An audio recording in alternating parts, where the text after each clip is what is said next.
Este homem poderia te contar muito sobre o amianto agora, se ao menos ele soubesse que o amianto é tão perigoso. Ele precisava de respirador e outros equipamentos de proteção para estar seguro.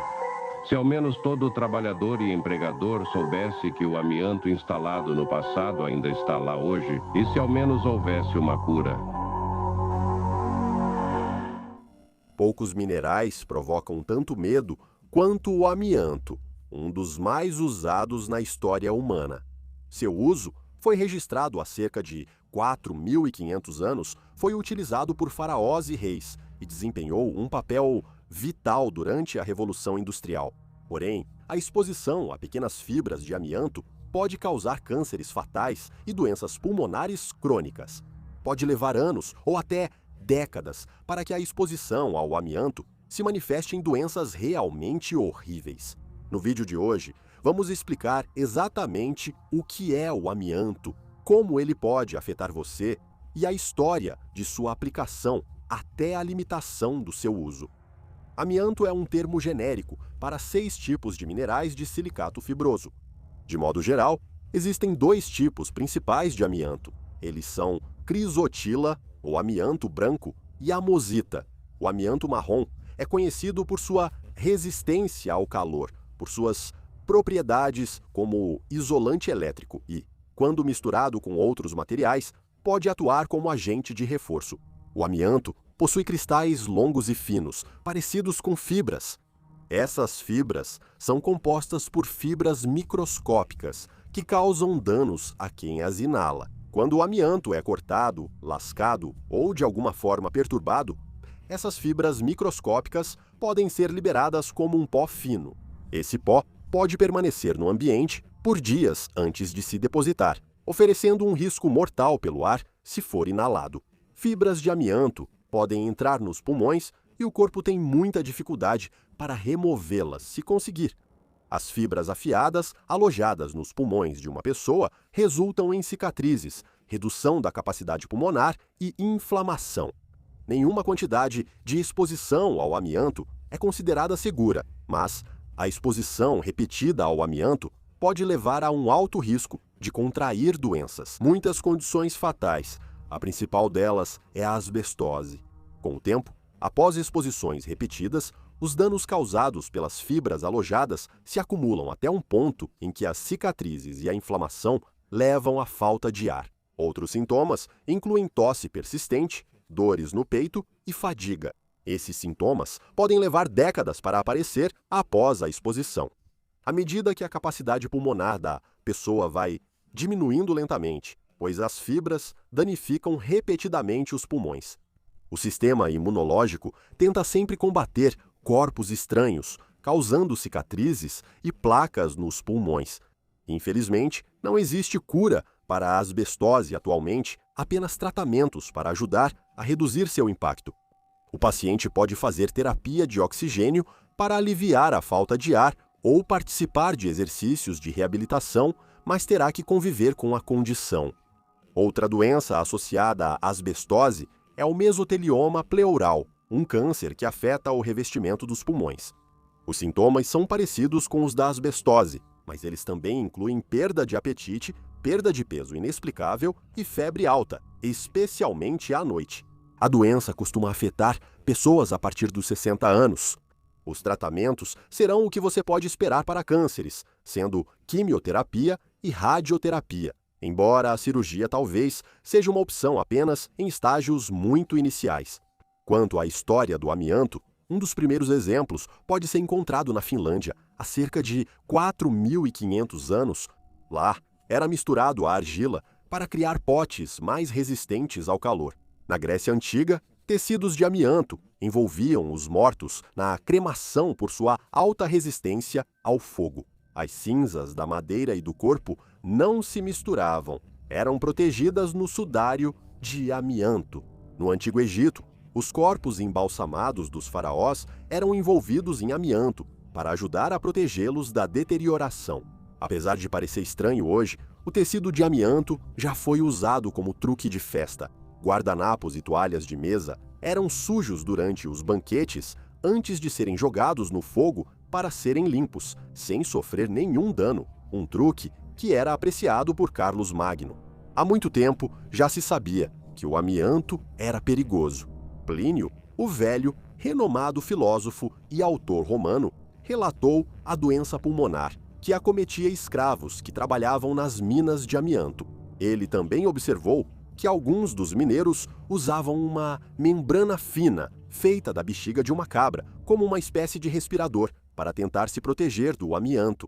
O uso do amianto cresceu na Revolução Industrial, quando, com a popularização do vapor, energia e eletricidade, tornou-se isolante comum em motores, caldeiras e geradores.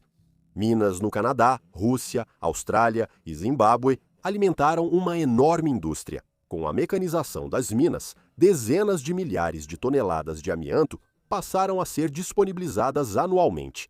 A construção civil foi uma das principais indústrias a usar amianto. Todos os tipos de materiais de construção eram produzidos contendo ou feitos de amianto. Azulejos à prova de fogo, piche e isolamento térmico, todos continham amianto.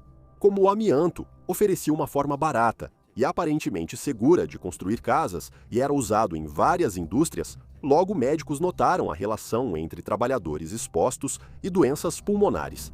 Em 1898, um relatório do governo britânico sobre a fabricação de amianto na Inglaterra observou danos e lesões generalizados nos pulmões devido ao ambiente empoeirado da fábrica de amianto.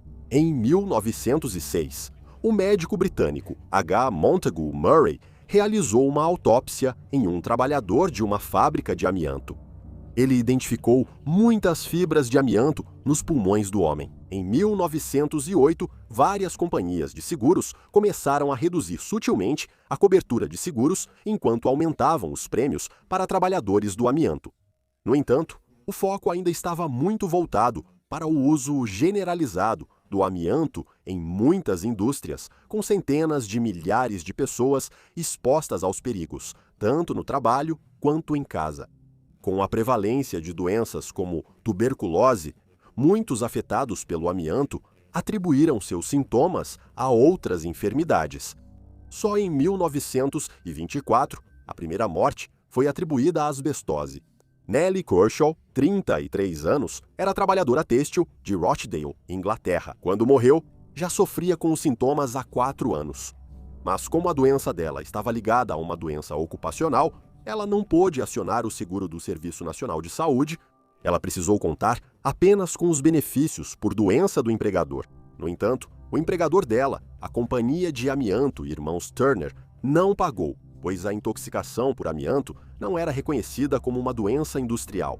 Na verdade, eles protestaram veementemente contra a ideia de que o amianto poderia ser venenoso. Nellie Kershaw faleceu sem receber indenização. A morte dela levou a uma investigação, apesar de inicialmente ter sido registrada como tuberculose. Fibras microscópicas de amianto foram encontradas em seus pulmões, sendo consideradas a real causa de sua morte. Isso levou a uma investigação parlamentar e as primeiras regulamentações da indústria do amianto em 1931. No entanto, o amianto continuou sendo amplamente utilizado. Na verdade, muitos de vocês já viram amianto sem nem perceber. Na cena de O Mágico de Oz, quando os personagens dormem no campo de papoulas, a neve falsa, na verdade, é crisotila de amianto. Após a Segunda Guerra Mundial, a necessidade de rápida reconstrução incentivou o uso de edifícios pré-fabricados. Um dos materiais utilizados foi o amianto durante a Guerra Fria. O amianto foi usado em muitos equipamentos militares dos anos 1950. Vários relatórios foram publicados na Inglaterra, Alemanha e América, todos detalhando casos de câncer de pulmão entre trabalhadores do amianto. Estudos financiados pela indústria do amianto que comprovavam ligação entre exposição e doenças pulmonares não foram amplamente divulgados ou publicados. Em 1953, o Dr. Richard Doll foi contratado pela Turner Brothers Asbestos Company para analisar a mortalidade de seus trabalhadores. Apesar disso, a empresa ajustou os dados fornecidos. Mas mesmo assim, o Dr. Doll conseguiu identificar um número acima da média de casos de câncer de pulmão, sendo 10 vezes mais prevalente do que no restante da população. A Companhia de Amianto, irmãos Turner, tentou impedir a publicação do relatório. Felizmente, o Dr. Dow e o editor do jornal publicaram um artigo. Mesmo assim, demoraria décadas para ocorrer alguma mudança significativa. Os anos 1970 marcaram o pico do uso do amianto, com centenas de milhares de toneladas empregadas em diversas indústrias. Nessa época, o público passou a perceber a ligação entre o amianto e as graves doenças pulmonares que causava. Cada vez mais pessoas apresentavam sinais de asbestose após anos de exposição. A eficácia, o baixo custo e o uso generalizado do amianto já não eram mais o principal fator para sua utilização. Os governos do Reino Unido já não podiam mais ignorar os perigos do amianto. Só em 1985, a importação e o uso do amianto azul e marrom foram proibidos. O amianto crisotila só seria proibido em 1999. Muitos países começaram a proibir ou limitar o uso do amianto na década de 1980 e, atualmente, há 66 países que proibiram ou limitaram o uso do amianto. Isso, porém, não quer dizer que milhões de toneladas de amianto sumiram de repente. Em muitos locais, o amianto ficou oculto em paredes, cavidades, concreto e telhados de vários edifícios. Durante reformas e demolições de edifícios, pode haver o risco de o amianto ser perturbado. Como discutido anteriormente, o perigo está quando o amianto é cortado, quebrado ou de alguma forma perturbado, pois as fibras mortais podem ser liberadas e inaladas. Seu humilde narrador trabalhava como operário em Sydney há pouco tempo, e eu testemunhei em primeira mão como é fácil ser exposto ao amianto dessa maneira. Na Austrália, o amianto azul, barato e acessível, foi amplamente usado em construções, muitas vezes sem autorização ou aviso de seu uso. Foi um choque. Ao derrubar uma parede, encontrei uma estrutura de favo de mel feita de placas de amianto. Tinham me dito que não havia mais amianto no prédio. Esse tipo de exposição é perigoso. Embora o risco real seja a exposição prolongada ou em grande quantidade, é óbvio que nunca vale a pena correr o risco de se expor ao amianto. Apenas aqueles com treinamento adequado, equipamentos e vestimentas de proteção devem remover o amianto de forma segura. Se você encontrar qualquer amianto em sua casa, é fundamental que entre em contato com uma empresa confiável de remoção de amianto. Eles conseguirão lidar com a situação com segurança. O descarte do amianto pode envolver derretê-lo até torná-lo inofensivo ou selá-lo em recipientes herméticos para enterro. Os perigos da contaminação por amianto são evidentes, especialmente no caso de Wittenoom, Austrália. Esse foi o local da única mina de amianto azul da Austrália, mas depois deixou de ser cidade. Manchas de amianto azul tingem o solo, provando o perigo para quem viveu ali, embora agora a cidade tenha sido abandonada. Acredita-se que até 237 mil pessoas morram todos os anos devido à exposição ao amianto.